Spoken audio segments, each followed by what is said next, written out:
celebrating Kenosha Community Media in our Kenosha, Wisconsin, which is very important because not a lot of communities have public access. And again, an overview is that the city sits down and negotiates with the cable company, and they say we want a public access channel to let nonprofit organizations, individuals create local programming. So thanks for all of you supporting us tonight.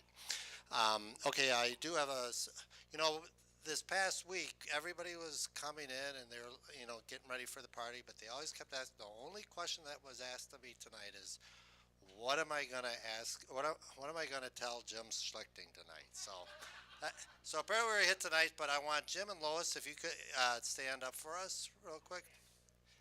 Or just wave, or just wave up there. Give a wave, Lois.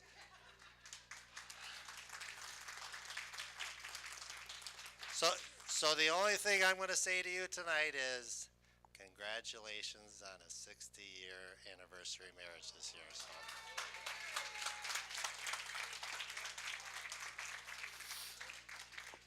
All right, we got some great donors here tonight. Carol Zarek and Richard Frankel, if you could wave your hand for us. Is Carol? Okay, Carol and Richard. They donated over a $200 gift this evening as well to support community television, so we thank you so much for your financial support. We've got an elected official here, Mr. State Senator Bob Wirch here in the town. Jacqueline Saraki from the Tobacco Coalition. Free Coalition. Thank you so much for coming here tonight. And I want to also special thank to our board of directors that made this possible tonight. So if we could have either stand or wave our board of directors this evening. We've got Darlene Duncan, Rich Merling, Nancy Matthews, Lynn Truesdale, John Bloner Jr., Dean Romano. You can always come to one of our meetings. They're held the third Tuesday of the month. It's a great opportunity to learn what's going on here at Kenosha Community Media. So, last year, and we want to thank Rich Schmerling for stepping in last year as the interim president of Kenosha Community Media, so thank you so much. Yeah, you can give a round of applause. He did an awesome job. He took us to where we are today. So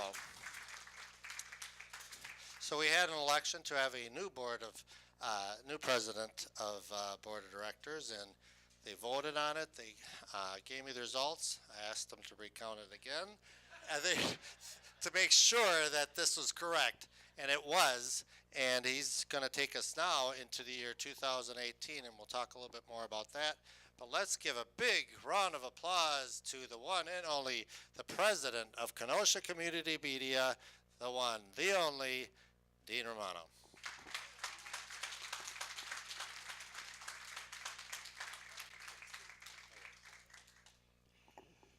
We are certainly scraping the bottom of the barrel these days for presidents.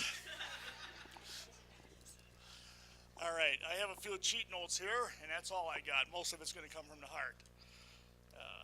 First of all, I want to thank all the volunteers and all of you for coming out tonight, and the producers, and all the great people that help out. We have people that work the character generating rooms. We have people that do the camera operations, the audio, floor directors, host, and without these people, we wouldn't be able to run a station. So it's really good to have you guys out here, and we have a lot of great shows, and I think our station is doing well. We are now live streaming, which a lot of people know. We also have we're on Roku TV, so pretty good. We've made some major steps in the years, and now of course we're no longer in the old-fashioned form. We are doing high def with everybody else, which is great. We have new equipment, and we're doing a good job. The network is involved strongly in the community. We do a lot for the community, and now we have a studio being set for soon, Southwest Library, which is going real great. It'll keep things strong if we ever were to have a problem where we had to move out, which hasn't been an issue, and hopefully the issue won't come up. But it sure is nice to have another location to work out of. So it's good for all of us, and it gives us opportunity. So I've been blessed and lucky to be with the network because it has helped me. I got lucky with one of my programs, and I am out on another network along with this network, so I've been really lucky that way. Let me see. I don't want to forget too much, and I know there's things I may forget, so I did bring cheat notes. There are some people, well, some of the things that I haven't mentioned, when I say that we are involved with the community, we do a lot. We have the Kenosha Civic Veterans Parade we get involved in, the Kenosha Literacy Spelling Bee, which is great. We get behind the arts at the Kenosha Expo, and those are just a few to mention. There's a lot more, but we'll go with that. And then the nonprofit organizations that worked with Kenosha Community Media on some of the projects, Hospice Alliance, very important, the Mahone Fund, and the Kenosha Public Library Foundation, which has been great value to us and has helped us a lot. So we do appreciate that very much. Fundraising. Let's talk about fundraising. If any of us can be involved to help raise funds, it would help the studio quite a bit. I mean, anything we can do on that note, and being involved on the board. We are looking for board members. We could use more board members, so anybody in Kenosha that lives in Kenosha can be get on the board. We don't just have to be, producers. If we live in the area, we're looking. What's that, hon? Or work in Kenosha. Correct. So, yep. All right. Is there anything I'm forgetting? Again, there's just a few cheat notes here. Well, of course, our new improved equipment. We talked about that. And then getting involved for 2018. We had the library thing going on, which is great. And then we're also, we got the crowdsourced cinema. I think if some of you know what that is, maybe some don't. Basically, it's where we get involved with doing little skits. Is that the right thing I'm looking for TV? Somebody want to help me out with this, Jason, the crowdsourced cinema? I just want to be sure I'm explaining correctly to them. Yeah, that's okay. There's a second show, Dean. Don't worry. There's the crowdsourced cinema, which is done in certain parts of the country, and we're going to participate, and we're going to recreate a Nosferatu on 1922 black and white silent film in the local area. We're going to get teams together, and then splice them all together and make a full, complete film and have a nice grand opening. It's going to be great publicity for the channel and great people to get involved as well. So. And again, I think with being on the other networks now, being live streaming and being on Roku TV, it'll get us out there more. So anybody that wants to be involved in that, you're certainly welcome. We'd love to have you. All right. Anything else?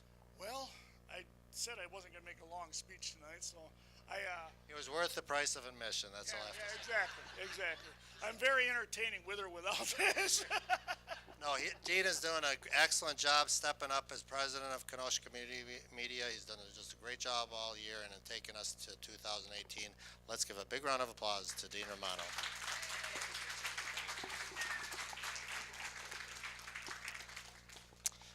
We were talking about collaborating. We collaborate with, 32 is the magic number. We probably collaborate about with 32 different nonprofit organizations throughout the year.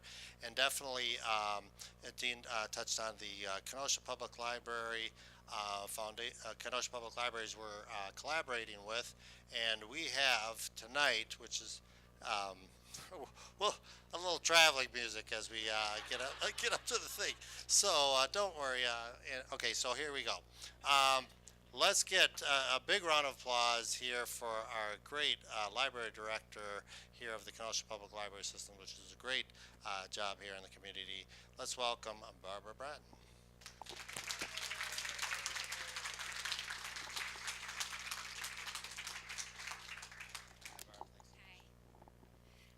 I heard you have a long program, and my team over here coached me to be brief. They said that would be really popular, so I'll be really brief. And luckily, I talk a mile a minute, so I can get a lot into a brief period. So I just want to talk to you quickly about libraries and why would a library do this digital media lab thing? Well, libraries are really into these things called makerspaces. Maybe you've heard about this, but they come in all kinds of different varieties. So if you go to Miami Public Library, you'll see a recording studio for music, and you'll see these little 3D printers and kind of artsy kind of stuff for people to do together. And then you can go down to Chicago Public Library and see the same thing, and they've really kind of pushed it off just to teens. And so it's like creative makerspace kind of thing, and sometimes they have mentors that do this with us. And none of this was like really appealing to me. I thought that we just need to find this one niche, and what should it be? What should it be? And along comes John Bloner and says, "Hey, you want to do a digital media lab?" And I'm like, "What? That's perfect." Because believe it or not, I mean, this might sound just really exciting to librarians, but I had just gone, because I had just gone to a copyright conference, and I know this sounds like this is the most boring thing in the world, but it's not, because they're talking about things like the Creative Commons, right?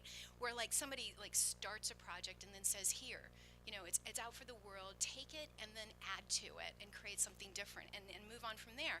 And I'm thinking about, then I'm hearing about how professors and their teachers, and Carthage, for instance, has these courses where, you don't come and hear the lecture anymore.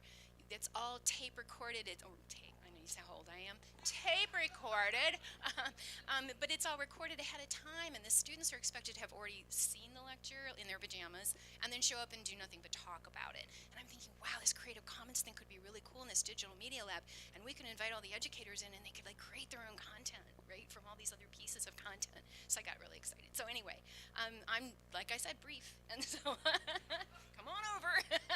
So I basically want to say this is really exciting for us and just right for the library, and thank you so much for extending that hand out to us, because we're really digging the whole idea. Good, Barb. Thank you so much. Wow.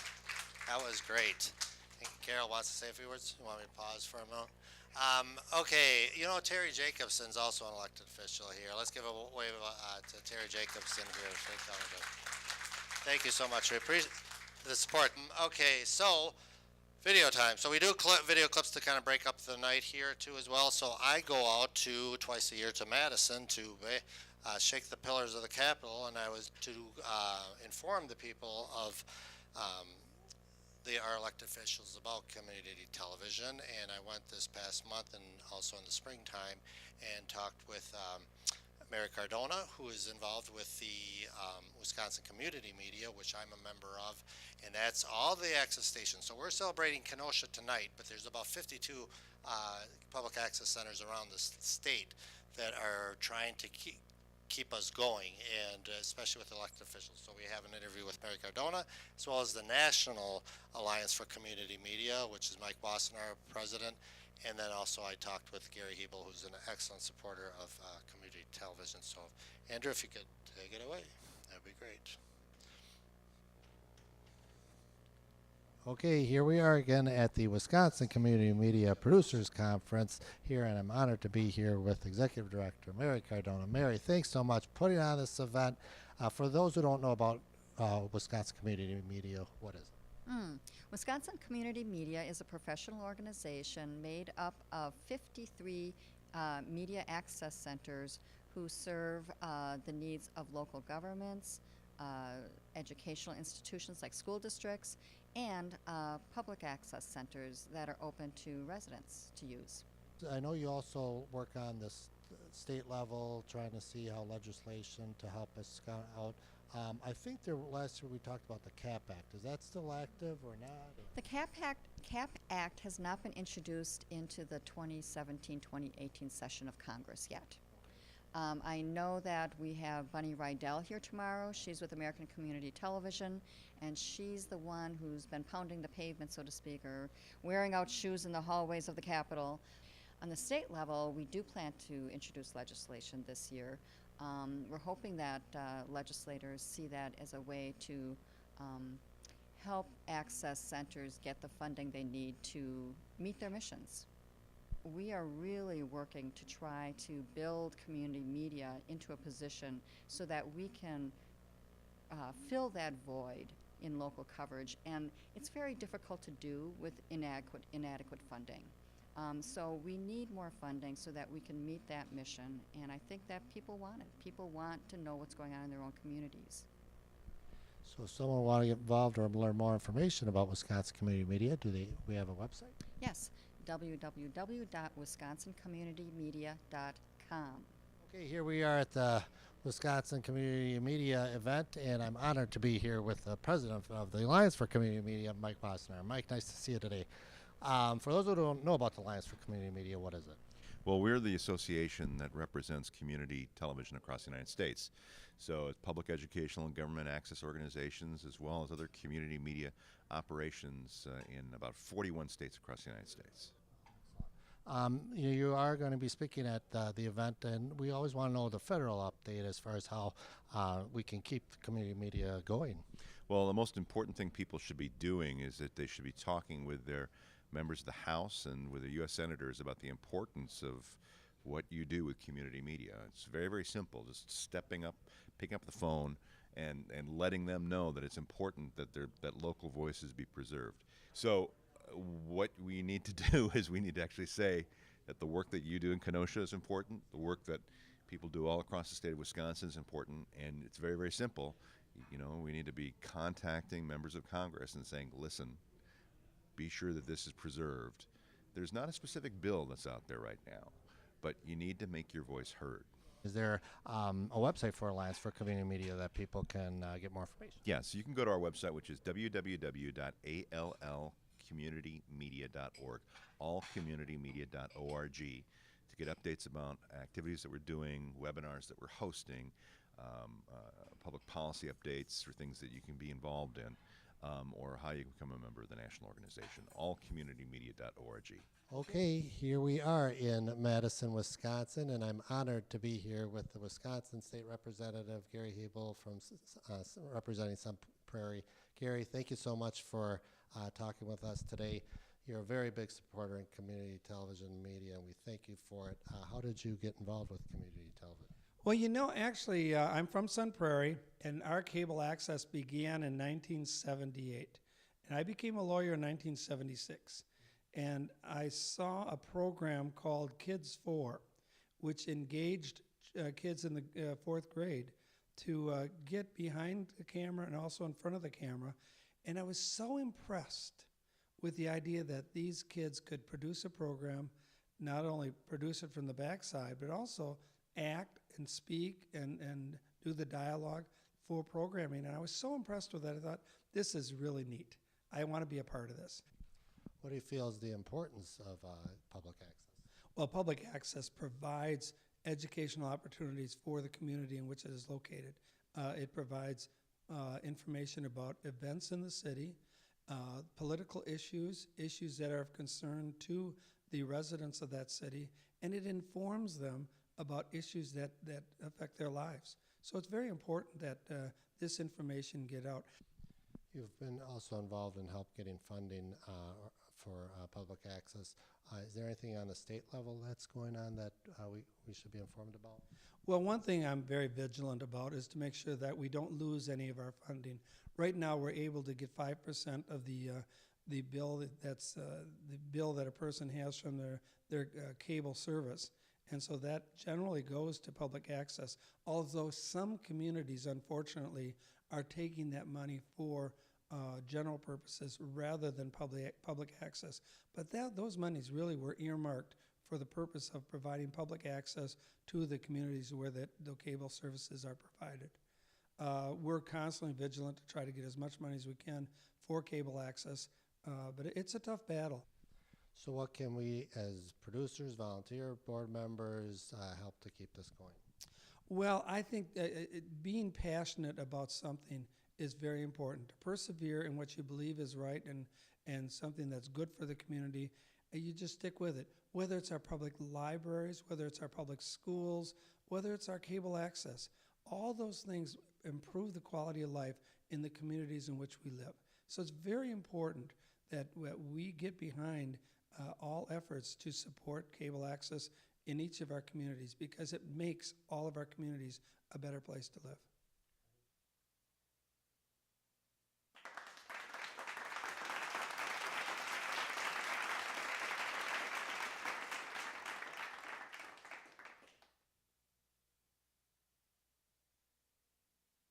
I'm Rich Schmerling with Kenosha Community Media. I'm here today with Lou Molitor, president of the Kenosha Chamber of Commerce. Lou, what's new at Expo this year? Well, we're really excited. This is our 26th annual expo, and we have about 140 vendors.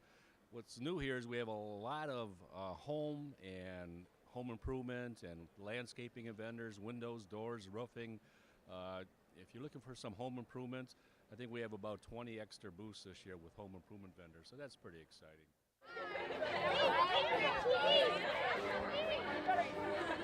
Happy 4th of July! America! Kelly Single, give her a call, boys! Hey. The world's looking at you.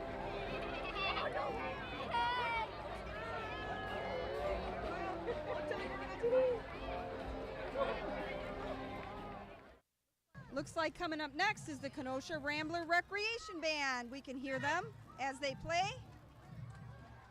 They began in 1957, the Rambler Band did.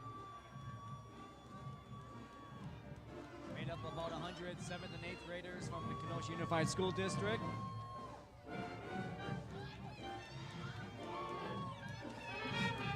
This band has been around for nearly 60 years, Jim. Sure has. This summer they'll be performing in Vernon Hills Parade, Lake Bluff Parade, and the Summers Parade, and also in Bristol. They sound great, don't they?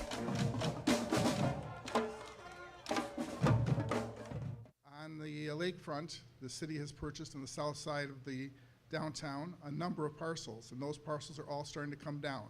Garbs is down, a 2-unit is down, there's another property directly north of the 2-unit will be coming down, and another 8-unit to the south, and another 12-unit across the street.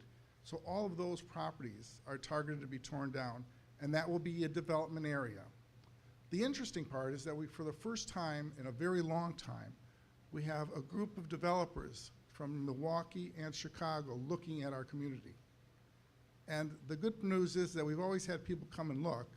In this case, we have developers who actually have a track record that have done big projects.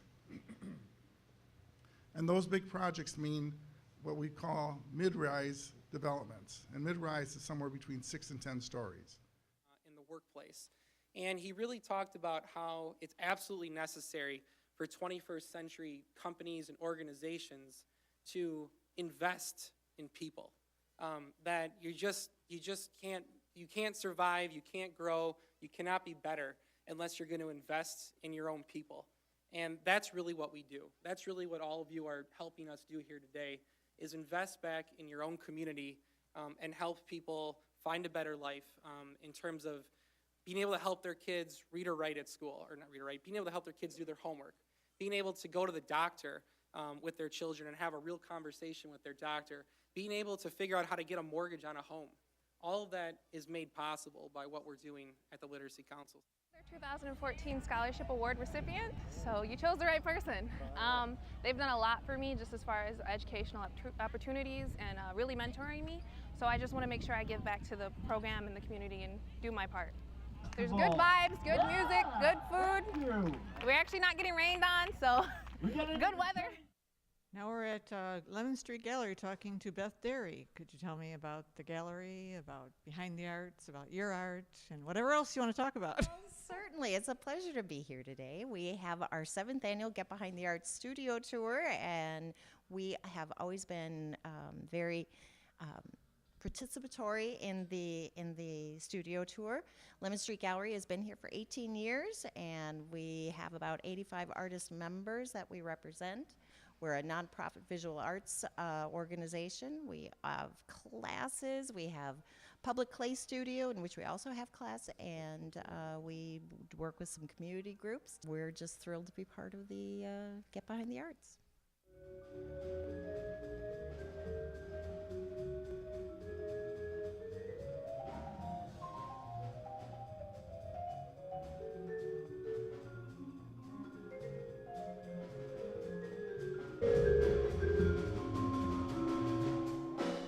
Hi, my name is Ed. I'm with the Reference Department here at the Kenosha Public Library, and I'm here today talking about some of the amazing history of the library for the Howard and Betsy Brown event. These are some pictures from the opening day ceremonies back in Memorial Day 1900 when they opened the library, and when they revealed that beautiful monument, which is out front of the library. We have some other pictures here of the reviewing stand. The very first librarian at the library, that's Miss Cora France right down there. And we also have some photos here from one of the early story times when they were reading to the kids, something we still do even today.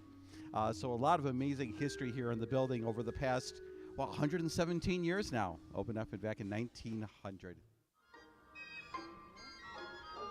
Oh, the weather outside is frightful, but the fire is so delightful.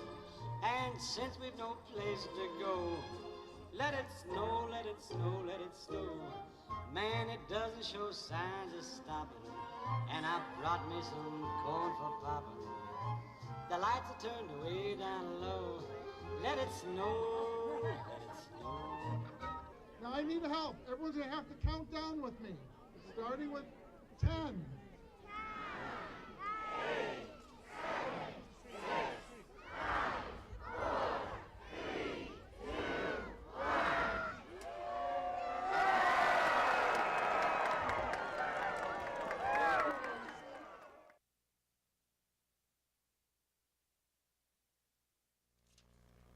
Okay, so we're on schedule and we're going to keep on moving on.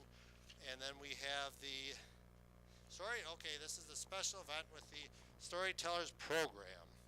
And we have our theme today is What's Your Story? And we have two great storytellers here tonight. And John Bloner Jr., who would, if you could, come on up. Come on down. John Bloner Jr., who's Mr. Public Access. There's when I talk to the National Alliance of Wisconsin Community Media, George Stoney always comes. He was called the father of public access. Well, I'll tell you, I respect George Stoney, but the work that John Bloner Jr. has done is the George Stoney of Wisconsin. So thank you so much, John, for doing this. Some news is that he is actually going to be retiring this year from the city of Kenosha as far as the liaison from the city of Kenosha to the board of directors. So on behalf of Kenosha Community Media, we'd like to present this plaque to you, John, for all your excellent hard work. You did this great job. Well, for this, we would not have a channel if it wasn't for this. Yeah, stand up, give this guy. This was, I don't know how many years going on, but no, this guy deserves it. He's just a great time. And John, if you want to say a few words and then introduce the story. Well, we've been celebrating 32 years tonight, and 32 years ago, my father had just bought his first camcorder, and we were out testing it out, and we were out about town, and we ran into the fellow way back there in the corner there, Phil Haney, and another lady by the name of Sandy Becker, and they were carrying around this really cool gear, and it's like, wow, where did you get that? And they said, you got to go over to the cable station, sign up, take a class, and you can use this tool. So my father and I went over there, and we thought, okay, we'll do this for a little while, and 32 years later, I'm still here. Yeah, yeah, just a little while, but thank you all very much. The next part of our program is the storytelling part of our program. We have two gifted storytellers with us tonight, Viki Dumez, sitting over there, and Greg DeGuire, sitting over there. I'll introduce Viki first. Viki is a member of the 91.1 players over at WGTD. She is also part of the actors at the Kenosha History Walk at Green Ridge Cemetery. Every fall, you can go out to Green Ridge and you take a walk around the grounds, and then they have actors stationed at certain graves, and you get to learn about those people through our actors. And Viki's also a member of our Oleo Storytellers Collective over at Fusion, and they have a show coming up next Wednesday at 7 o'clock, free show, come on out. So, without further ado, Viki Dumez.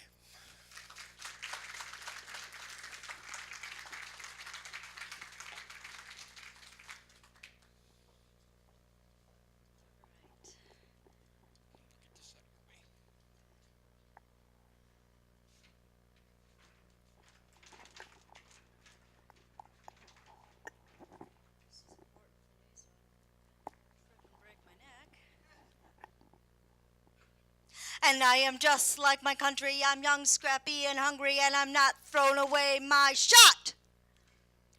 Earlier this year, I saw Hamilton. My husband Bob came with me. God bless Bob. He's not really a musical theater kind of guy, but he went with me to Hamilton, and he loved Hamilton. You know, some might say that Bob has had a lot to put up with. And I would agree. And Bob has been a constant source of strength and support. You are the wind beneath my wings. You may have noticed that I can carry a tune.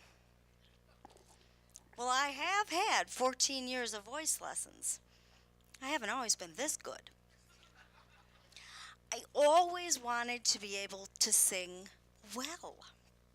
And after Bob and I got married, we had our first child, a baby daughter named Carolyn, I would rock little Carolyn and I would sing Beatles songs. Ooh, I need your love, babe. I guess you know it's true. Hope you need my love, babe, just like I need you. I felt sorry for the baby. So I decided I would take voice lessons so I could be that mom. And I have learned a lot in my 14 years of training. And I also learned a lot about life. Because when I think about it, life really is a voice lesson. Thus said the Lord God to these bones, behold, I shall blow breath into you, and you shall live. That's from Ezekiel 37:5. Because in singing, it is all about that breath. It's all about that breath, no tension. It's all about that breath, no tension. It's all about that breath, no tension. Every breath you take is needed from the bottom to the top. In singing, it is all about breath. It is all about sustained breath, controlled breath, deep diaphragmatic breathing. You know, the best way to observe deep diaphragmatic breathing is to watch a newborn baby cry.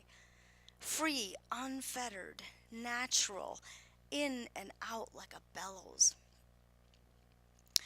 In singing, it is about your breath. Your breath connects you to your body. Let's start at the very beginning. A very good place to start. Your posture. Whose mother has ever told them to stand up straight? The first time my voice teacher told me to stand up straight, I said, yes, mother. Stand up straight. Don't slouch. Feet planted firmly on the ground, shoulders back, sternum up, head forward, eyes looking out. That's the same thing with singing. She also told me that your hips are your headlights. And that lesson has served me well. I am the mother of 4. You lead with your hips and you energize that instrument. Energy sends information. It sends vitality. It sends life. We are alive. The hills are alive with the sound of music. Ah. There are so many life lessons to be learned in a voice lesson. Use your whole body.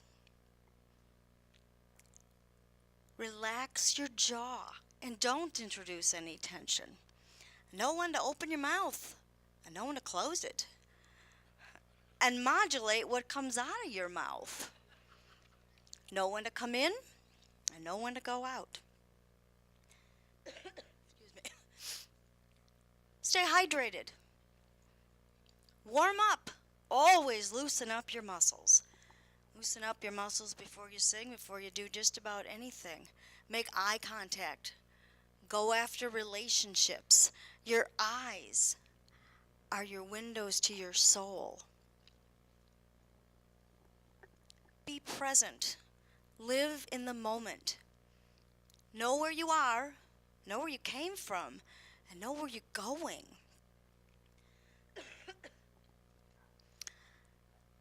If you get off track, you get on as soon as you can. You get right back on as soon as you can, and you never let them see you sweat. And how do you get to Carnegie Hall? Practice, practice, practice. Uncle Scar tells us to be prepared. You do your homework. And then once you do that homework, you trust. You trust in yourself. You trust in the process. And then Nike tells us to just do it, and Elsa tells us to let it go, let it go. You live in the moment and you're present and you let it go because you've done your homework. You trust what's going on. Do you feel stressed? Take a deep breath. Do you feel faint? Take a deep breath. Do you feel nervous before your story or presentation? Take a deep breath. Your breath does sustain you.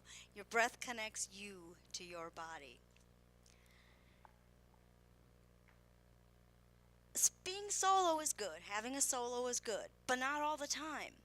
Invite some friends in. Go for harmony. Go for balance. Pay attention. Listen. Listen to others and listen to yourself. Let your voice be heard, but don't scream.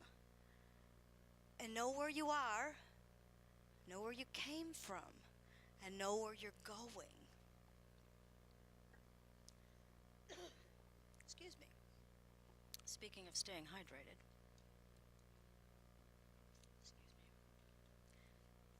Know where you are and know where you're going. Go for harmony and balance. Harmony is a good thing. Balance is a good thing. Listen. Listen to other people. Listen to yourself.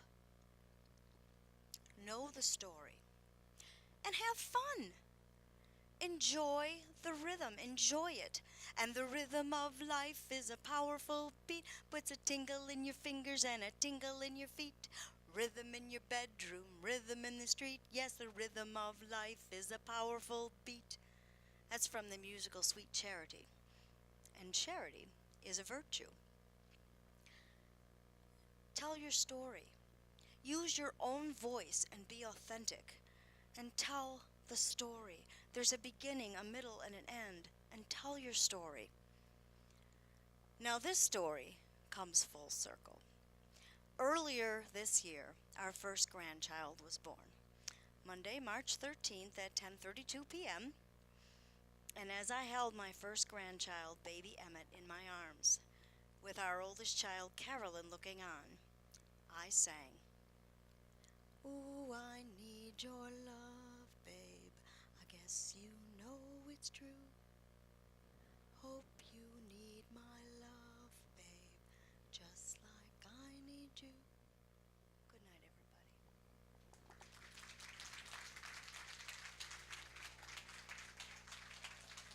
Viki, that was great. I call her in the middle of the night. What about Hamilton? Sing to me. No, she does a great job. Thank you so much, Viki. And John, if you want to introduce. Okay, before I introduce Greg DeGuire, I've got a question for Jason. I've been admiring these decorations, the flowers, the books, and especially the handmade, the altered books over there. Who made those? Let's give a big round of applause to the one and only, our board member, Darlene Duncan. Darlene, could you say a, wow, that's terrific.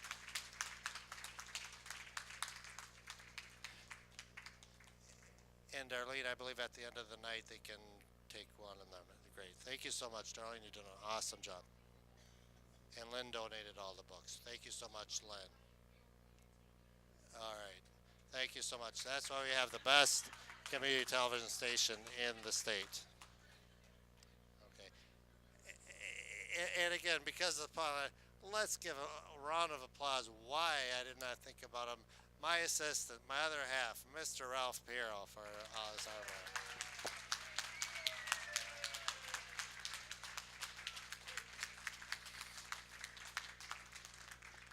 Ralph, I was greeted by 3 ghosts last night. You get the next week off. So next week he will be off next week.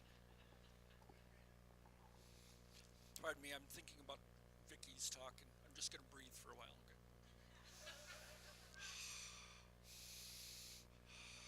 How's that? Okay. We were talking about Viki and her work at with 91.1 players. I think I first met Greg over at the other radio station at WLIP. I don't know if any of you are listeners on Sunday nights at WLIP for some years to the Mothership Connection. That was part of Greg's production, and that show's now alive and well on YouTube. And I also knew Greg from the Oleo Storytellers Collective, which Viki is a part of, and I can plug their show next Wednesday, 7 o'clock. Be there, free. And I haven't bowled in a long, long time, but I think even if I practiced many, many years, Greg would still beat me. Without further ado, Greg DeGuire.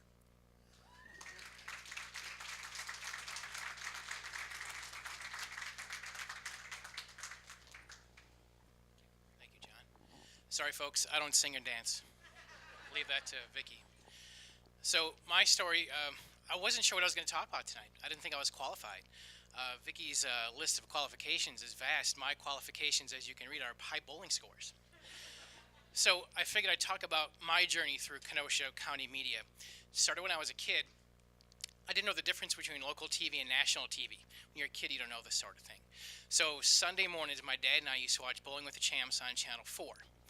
Now, my dad knew people who bowled on that show. There's Steve Stone, John Kleist, Bob Larson. These guys are legends in local bowling. Say, hey, I know these guys from Friday night. Like, there's no way you know somebody from TV. They got to be famous. You don't know these people. So it's a lesson you learn that Channel 4 isn't exactly national, but it's still local cable for Milwaukee, more or less. So then I get to meet these guys in person, and they're just regular people doing their jobs. Just happens to be on TV. So I tried to watch more bowling on TV. And I found it was the old antenna days. It's WVTV, I think it was Channel 18 out of Milwaukee, had a show called The Bowling Game. And it wasn't a full game. It was just like the last 4 or 5 frames. You have to get as many strikes as possible. And they hand out these crazy prizes.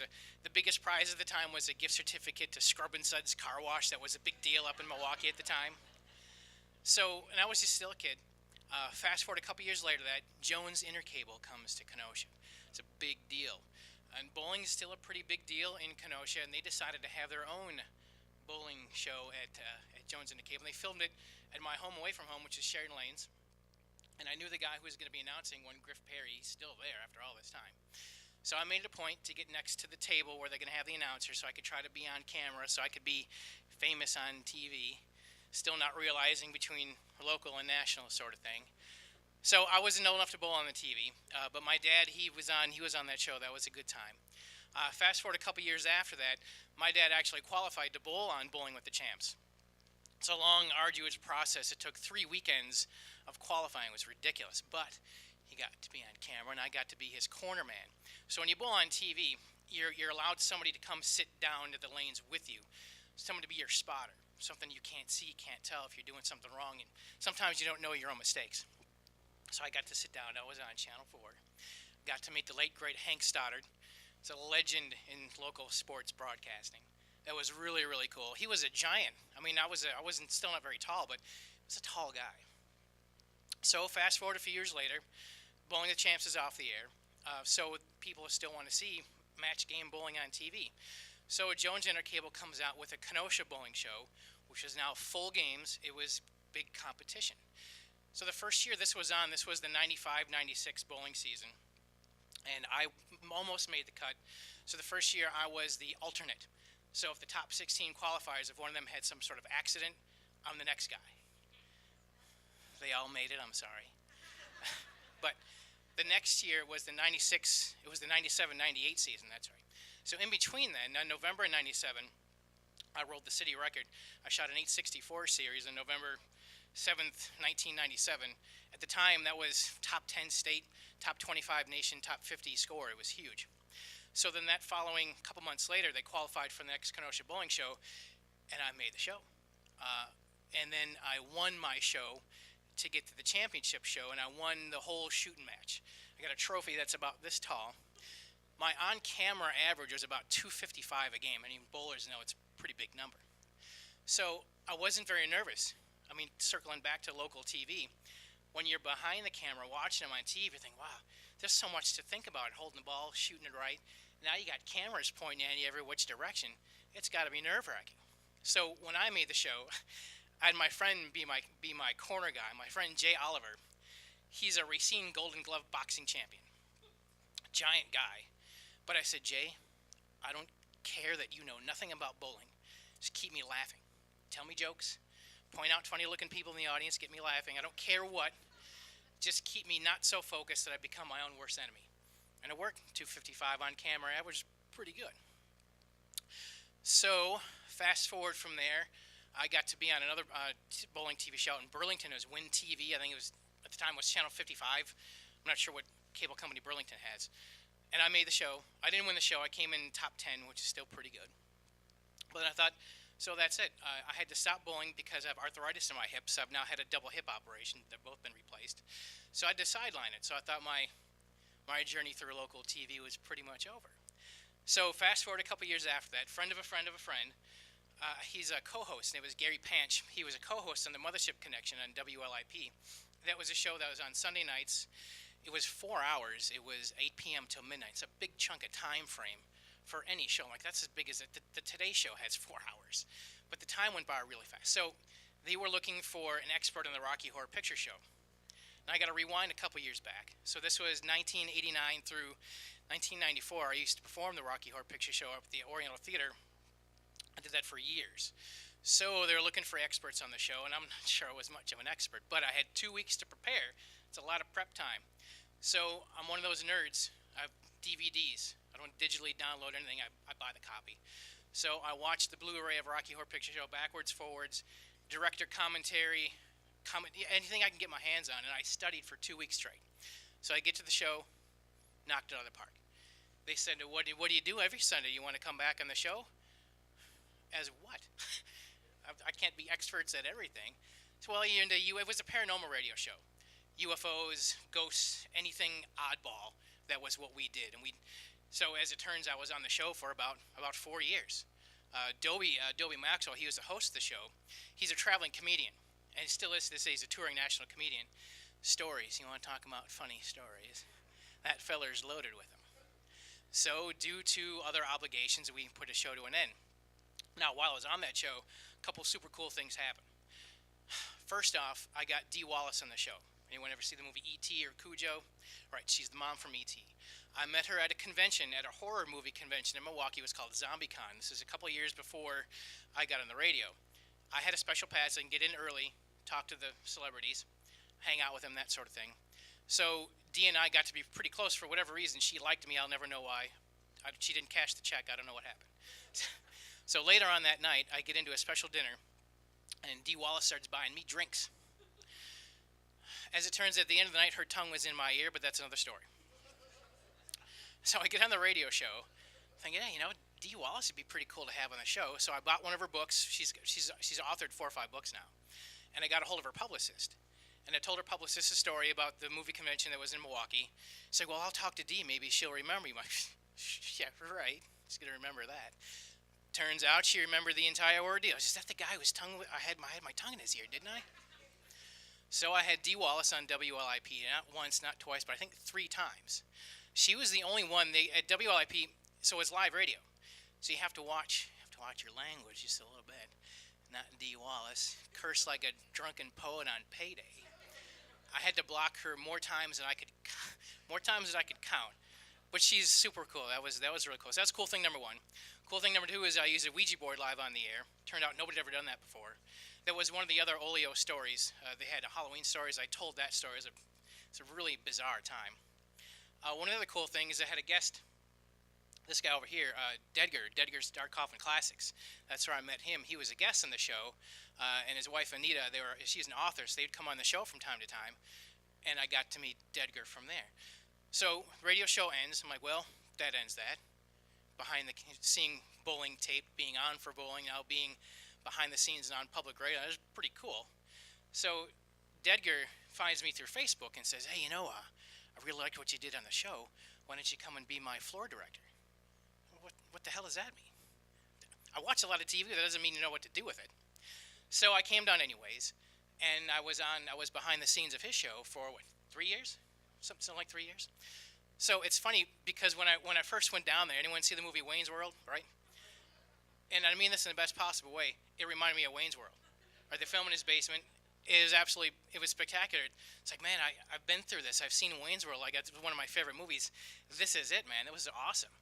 It was a really cool time. Now, I had to leave due to scheduling differences. I worked for Jewel Osco down in Gurney, and work times got weird. But while I was on his show, a couple really cool things happened.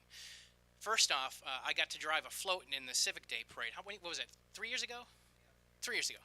That's a bucket lister for me. I've always wanted to drive a car in the parade. I don't know why, but I got to drive a car in the parade. That was really cool. Twice. Yeah, twice in the summers. That following summer, the Summers Parade. Yeah.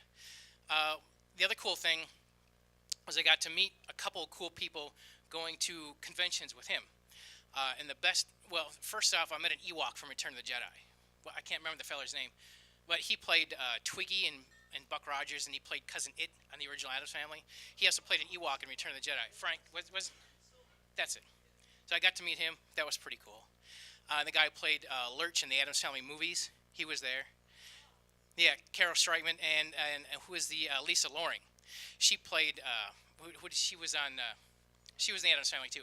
Right. The coolest thing about her is she was also on an episode called The Guiding Light. What's interesting about that is one of the stars of The Guiding Light was the lady who played the Wicked Witch of the West. So Lisa Loring knew the Wicked Witch, so I thought that was kind of cool. Get to meet someone who met the Wicked Witch. You can't get better than that. Oh, and the Ghostbuster, Ernie Hudson, met Ernie Hudson, the Ghostbuster. I had him sign a Twinkie box that said, that's a big Twinkie. It's like best line in the Ghostbusters movie. So through local media, this is what I was able to do. How cool is that? I went from watching TV to bowling on TV to being on radio to being behind the camera for a TV show. And we were at Days of the Dead, and I got to meet and film an interview with Bill Moseley. Anyone seen the Rob Zombie movies? House of a Thousand Corpses, Devil's Rejects. Bill Moseley's in this film. And I got to film an interview that DeGuire had a press pass, and I got to film the interview. I got to film that interview, so I held the camera. That's cool. That was pretty cool. So after that, I left the show. So now I'm back. The story doesn't quite end there. Now I'm back on YouTube with the Mothership Connection. There's my co-star, Carrie Turner's right there. Without her, and everyone needs a millennial for tech support. Because I'm still trying to program a VCR. I have no clue what to do with it. So without her, the show wouldn't have gotten off the ground. But Dobie called me and said he wanted to do something with the show again. LIP wasn't exactly interested anymore. So I'm like, well, let's take it grassroots, as they say. So we took it to YouTube. So now we have, at this point, we've got 20 plus episodes and 50 plus followers on YouTube. So that's as grassroots as it gets. That's pretty cool. So I guess that's my story coming full circle. So from watching bowling to being on camera for bowling, to being on the radio, then to being behind the scenes for local cable, it's been a pretty good ride. That's my story. Thank you.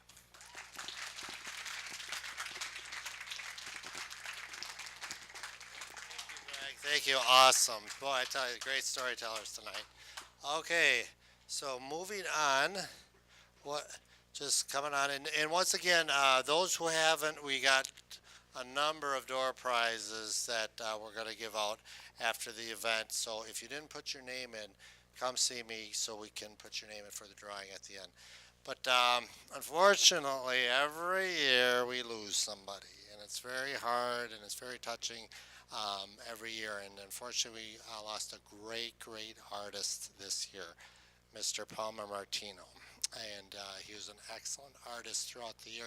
He was very on from the beginning. That kick-started this organization, and I wouldn't be here tonight if it wasn't for his programming, because he really brought us to the forefront of Kenosha Community Media. So along with me and Jeff Boss, who did an excellent job of putting this program, this little video next together in honoring Mr. Palmer Martino. So Andrew, if you could roll that video. I grew up right here in Kenosha. My whole life is in Kenosha, Wisconsin. And I went to Bain School and I went to Frank School Elementary, and eventually I graduated from high school here in Kenosha, Bradford High today, and I took some art courses in Chicago, and I eventually ended up with art courses in Madison, so I got 3 years in University of Wisconsin in Madison. It's so amazing, all the people that made contributions to your life. I was in Madison 1940. It was 3 years there. Okay. And I can't say enough for my instructors. 3 of them stand out in my life because when I was teaching at Gateway for 7 years and there later on, I'm quoting these people. So my life has been quoting the people that have helped me. I retired from Johnson Wax Art Department in 1978, and I was requested to teach at Gateway, and there I forget the person, but they asked me if I would take and teach some of the classes on cable television. We had a problem back at that time because we had so little programming, but Palmer gave us some programming right away, and it was programming that people would tune in to watch, and from there we could hopefully have them hooked. So the cartoonist has got to think in terms of geometric shapes. Whenever you look at something, you got to learn to visualize. He was one of the very first people who came to Access. He was one of the very early Access users, and he gave us something we needed very badly, I think, at that point, and that was programming that was easy to do, that had an instant audience, that gave us some stature. It was a quality program. And then that opened up other doors, so I became a producer, and one of the shows that I produced was the Caroline's Art Show. She'd come up to me and ask me if I could help her put her stuff on the cable. And so every week we had a 1-hour show of Caroline Thompson, who I think now lives in Nashville, Tennessee.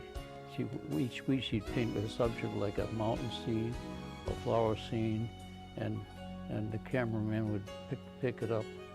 And that's where I got involved with the cable. One thing led to another, and it was quite an experience. He was just the most imaginative, clever, silly character, and he really he taught me a lot about Kenosha. His whole family had grown up here, and he and his wife had even gone to school together in first grade at Bain Elementary, and then 28 years later they met at the Italian American Club. And his son, of course, is Michael, and he's done the statues around town, the Lincoln, the Columbus, and to see Kenosha through his eyes was to really appreciate not only the Italian community that built this town, but how he, in particular, seemed to have contributed all the way through. Palmer wasn't quite ready to give it up yet, and all of a sudden he was publishing books and putting on art shows, and he became engaged again, and it was really sort of exciting to see him sort of crank it up. Palmer was a cool guy. He would come in and every time he would buy something and hassle me for the price, and then leave, and I'd say, "All right, Palmer, I'll see you later." And he goes, "Maybe, we'll see." And so, the first time he was 85, then he was 80, then he was 84. He never quite gave me the right date, but Palmer was a force for sure. And we ended up doing a couple video shows together. We did Live at the Pollard, which was interview of just me asking him stories about his life. Where would you like to start? Well, we'll start with the people that opened the doors for me. And then we did Wall Stories, which was walking around his apartment looking at the pictures that he had on his walls. And Jason came with me, and we asked him stories about his life. And he told us, and it was wonderful. I remember my media students at Indian Trail. A couple of years ago, I was showing them some of the Access programs that we had produced, and one of them was a Palmer Martino show. And my students said, "Oh, I remember that when I was a kid. We used to watch it over and over again." The atmosphere that he created that was so conducive to the production of television and that bled over into other programs as well. He helped create Channel 21 or whatever it was called at that time, I'm not sure. But he helped create a family atmosphere that was very helpful in all of the programming that was done. He was always giving information. He was a friendly, happy-go-lucky guy. Never seen him ever mad. It was like kind of like I said before, a grandfather figure. Really nice guy, easy to work with. Usually gives sometimes advice to other people on their projects. He was a great guy. I think the world will miss a gentleman like that. He was a real gentleman. The one word that best describes him was a gentleman. Well, at my age, I'm looking at 95. I'm not remembering everything that has happened, but I want to thank all the people that opened the doors for me and helped me pass my skills on to these young kids at school.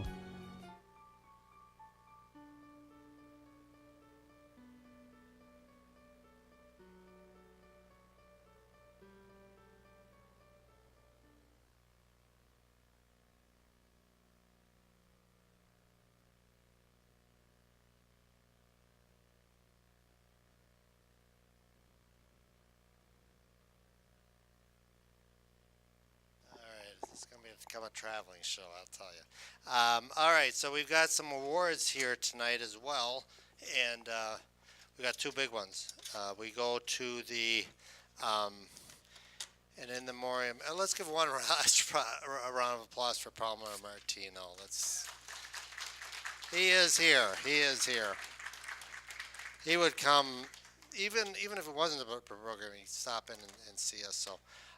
Okay, let's go with the Dennis Shook Senior Award, which is those that 10 plus years here that's continued volunteering the programming as well. And let's see, last year was Stanley Washington, so this year we're going to give it to, well, let's maybe get a little background. This gentleman came into my office and says, what can I do? What can I do? How can I promote Kenosha Community Media? And I'm going, list. And he did them. He helped out with the Kenosha Symphony. He helped out with Spelling Bee. He helped out with the Wave and Smile. He fundraised for us at a car show. He's just been astounding. And he came up with a great idea of diving in Kenosha. And I'm like, okay. And he went out and did a lot of great programming. He went on and is currently doing a program called Time for a Slow Burn. And fittingly, he did a program called Shaking Up Kenosha. When Dennis Shook Sr. passed away, he took on and continued that programming up until this year. So he is just an excellent promotion of Channel 14, creating such excellent programming. Ladies and gentlemen, the Dennis Shook Sr. Award goes to Mr. Jeff Roberts.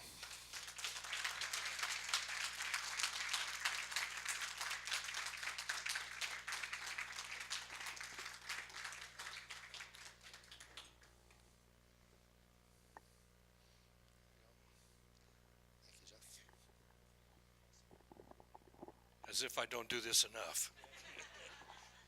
It's my job to do this. I talk to people all the time, and sometimes it gets me into a lot of trouble. Especially when I try to interview certain senators who won't come on my program.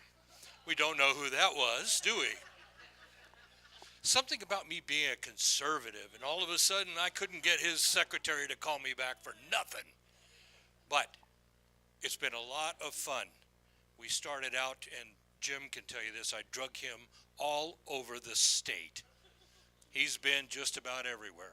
We did a series of programs for diving in Kenosha. We did a series of programs for fundraising. We went out, we did all kinds of interviews with people. We've done just about everything in the world that you could think of to try to get people on TV. And everyone would look at us when we show up with the cameras and go, oh no, he's here. And we stayed. We'd stay for an hour or two, sometimes longer. I know Gateway hates me, because as soon as I walked in the door, the president of Gateway said, oh God, he did show up. No, and I didn't have to sing, and I didn't have to dance. All I had to do was just stand there, and everybody ran the other way. When Jim and I sat up inside Brian's office, everybody said, you know what? this is going to be bad. Because there's boxes of stuff everywhere. And there was. How many boxes did we take with us, Jim? It was about 12. For 3 cameras, I did my own 3 camera setup. It was all my own equipment. We did the whole show, came back 2 or 3 times and did that. And then at the final program, whenever we were ready to go, Brian said, that wasn't as painful as I thought it would be. And I thought, great, can we do it again? And he said, no. Right away, no. Thank you, I appreciate it. And to Jim Schlichting for putting up with us, and Rich, where's Rich hiding? Stand up, Rich. Rich is our audio guy who's deaf. Go figure, go figure. Yeah, turn back on your hearing aid, come on. Thank you. Thank you, Jeff. Okay, and one more award for tonight. We have the John Bloner Senior Award as well, and I believe it was given last year to Mr. Ray Parrish, who's done an excellent program. Let's give a round of applause to Mr. Ray Parrish for Ray of the Cross Ministries. Who's always supportive of Kenosha Public Access, and we thank you for attending tonight. The producer of the year of this year, 2017, once again, they always come in my office. When I come in my office, my eyebrow raises up. I think this is the one. So we've got someone that, again, produces every weekly, says wants to get involved, talks to Dean Romano, says let's get an idea going, and he has just done a phenomenal work promoting Kenosha Community Media all through the years. He has produced a program called DeGuire's Dog Coffin Classics, and he also does a number of programs every week, edits the program here at Kenosha Community Media, he downloads it to us, and has been in the parades and as well, and we thank him so much for promoting Kenosha Community Media and producing quality program. Let's give a round of applause to the one and only Mr. Curtis Meyer for the Producer of the Year, John Bloner Senior Award. Thank you so much. Wow, this is such an honor. I mean, heck, getting this. As you guys probably noticed, there's probably 2 beautiful redheads with me tonight that walked in. They had to actually leave because one had to pick up her kid. The other one is actually in a band. She's a singer. So band practice. But anyway, I couldn't really do it without the crew that works around me. I mean, we are so tight.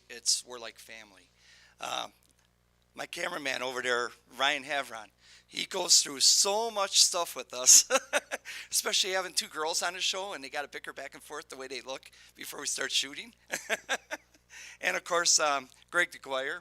Greg DeGuire was with us for a few years, and you know what? We really miss his puns. I mean, he's the king of puns. And you know, that's what really kept me going. This is what kept us going, is just having the right crew around you and working with you. And again, I got to give my round of applause to Ryan Havron over there, because he really puts up with a lot. But yeah, this is just such an honor, and we're not showing no signs of slowing down. We're going to keep rocking. We're going to bring new things. We're going to get more involved with Kenosha. We've actually been doing stuff with the Sugar Box. Anybody know the Sugar Box downtown? The new ice cream shop that opened up? He actually came up to me and he says, Degger, he goes, can you decorate my storefront window this year? I don't know if anybody's been down there, if anybody's seen the storefront. Yeah, we actually took a day of doing it, a lot of sweating, a lot of getting electrocuted. You didn't tell me about the bare wires, but anyway, yeah, I want to thank you, and this is such a great honor. I mean, we've had a rough year, but we all stuck together, and we just, without my girls, it was just I don't know if I'd be here right now. So I want to thank everybody. Thank you. Thank you, Kurt. Well, you're here tonight, and we thank you and honor you tonight. Okay, so now I want to honor all of you for coming out tonight, because we are going to show the last video, which is the individual producers programming, and if Andrew could cue it up and get it rolling, that would be great. And then after that, we'll do the door prizes. So, Andrew, let's roll it.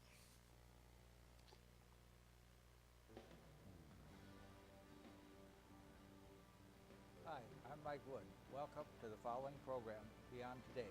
This telecast is brought to you by the local members of the United Church of God. We hope you enjoy the program. Good morning. My name is Michael Buckner Sr. I'm the host of A Day in Kenosha. And today I'm interviewing Mrs. Erin Mendoza at Growing Green Child Development Center. Welcome, my friends, to DeGuire's Dark Coffee Classics. I am your host, DeGuire Winter, and I'm here with my lovely Celeste. Well, I'll tell you what, Celeste, we have like a really, really cool show. It's kind of based on my kind of creature. This is Democracy Now!, democracynow.org, the War and Peace Report. I'm Amy Goodman. And I'm Juan Gonzalez. Welcome to all of our listeners and viewers around the country and around the world. Oh, there you are, ghoulies. Here we are once again on Dr. Destruction's Crimson Theater. Head first into the realm of the vampires. I guess everything will be vampires this summer. Oh, really? That's what I've heard. That's what my hairdresser had to say. Oh. I'm Dave. I'm Carol, and welcome to this edition of Fun with Dave and Carol. Today we bring you some music from Sangerfest in New Glarus, Wisconsin, where they love to carry on their Swiss heritage with festivals, food, and music.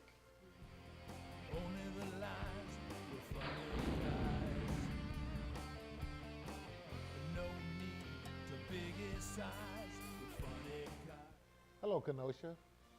Welcome to the Gospel Truth. I'm joined at this time with Brother Jaron Bowie. My name is Brother Stanley Washington. We're members of the 23rd Avenue Church of Christ. And again, we welcome you to the Gospel Truth. Hello, everyone, and welcome to a new edition of Insights. If you would like to learn more about the topics discussed here today, you can find more information and archived copies of the monthly Village newsletter in the news section at pleasantprairieonline.com. Especially I love when you do the dueling violins too. That must be a lot of fun too. It was a lot of fun. It was fantastic. You know, it's just great to get up there in a worldwide stage and play Irish music, you know, and bring Irish music to a worldwide audience. He also disclosed Trump is under fire because he disclosed some classified information to the Russians. And you know what Emma discovered it was? What was it? The new gas trolley road. Oh. I'm Mark Crutcher, and you're watching Live Talk. And I'm Renee Hobbs, and I'm back. You're back. Missed everybody. From your camping trip. I love my camping trip. You and your whole family. Your reading is taken from Matthew, the 14th chapter, and verse 22. There are people that care. They dare enough to care. There's some people that have a hardened heart, and they don't care about nothing, even themselves. But we have a person here. We have people in the back room. We have people at Channel 14 that care.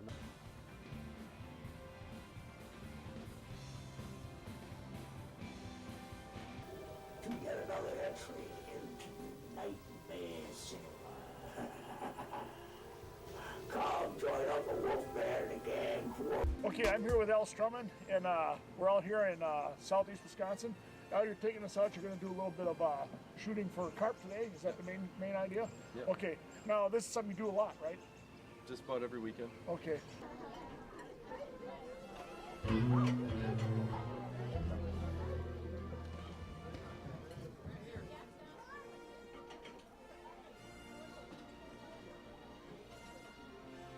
You might find that your polling place has been moved, and if it has been, you will be notified. You will be notified. They're trying. February. What? Welcome to Ralph Peel's Creature Feature, where we show a ghoulish classic horror movie. Look at that. Oh, my. Splash. 1, 2.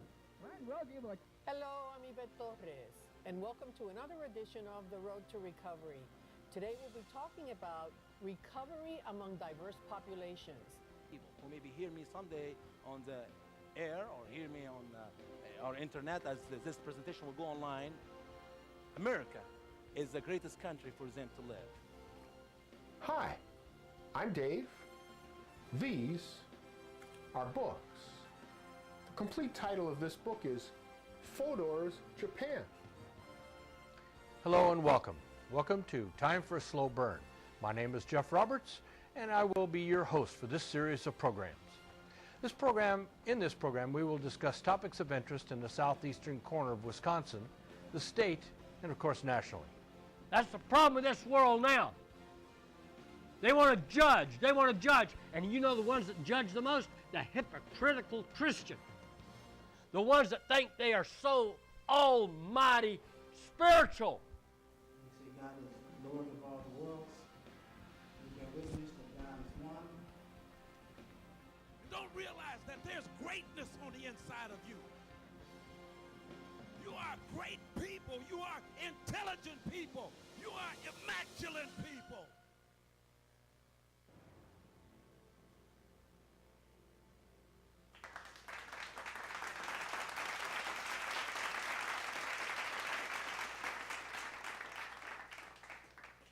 So anyway, thank you so much for supporting Kenosha Community Media. We're going forward into the future with 2018, starting with Kenosha Public Museum, Kenosha Public Library, and the Kenosha Community Media.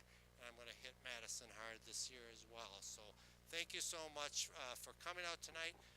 Dolls from Shirley had some great door prizes, so you can pick them up as well. Literally. And decorations. Decorations tonight. That's great. And thank you so much for coming. Support Kenosha Community Media. Contact your legislators. And thank you so much for coming. Jeff, Bob.